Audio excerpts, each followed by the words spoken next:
জায়গাটি সেই জায়গাটিতে আমার যে চেষ্টা সেটি থাকবে। একটি নতুন চ্যালেঞ্জ এবং নতুন কিছু দিতে পারবে বলে দায়িত্ব গ্রহণ করছে।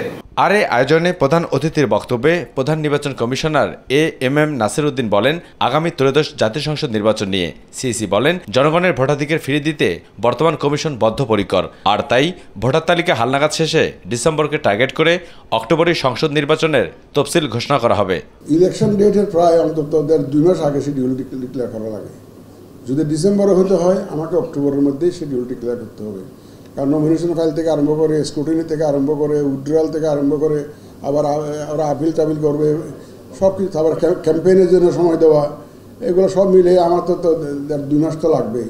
তখন ডিসেম্বর হতে গেলে আমাকে তো অক্টোবরের মধ্যে শিডিউল ঘোষণা করতে হবে, যদি ডিসেম্বরে হতে হয়।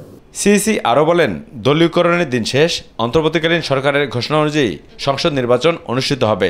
আমি অবজার্ভ করেছি বাংলাদেশে কিন্তু দলীয়করণের একটা অভিযোগ আছে সর্বত্র, অফিসে, আদালতে, কোর্টে, সর্বত্র যেখানে যাবেন ব্রডলি স্পিকিং 2 ভাগ। কারণ আমাদের যদি বলা হয় যে না আমরা মাইনর মিনিমাম রিফর্ম করে ডিসেম্বরে ইলেকশন করতে চাই, তাইলে কি আমাদের তো 6 মাস বসে থাকার আর সুযোগ নাই।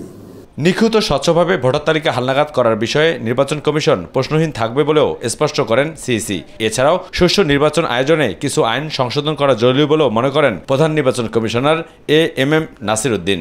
এদিকে সংস্কার কমিশনের 6টা রিপোর্ট নিয়ে উনি আবার ঐকমত্য কমিশন একটা করেছেন, কনসেনসাস কমিশন করেছেন।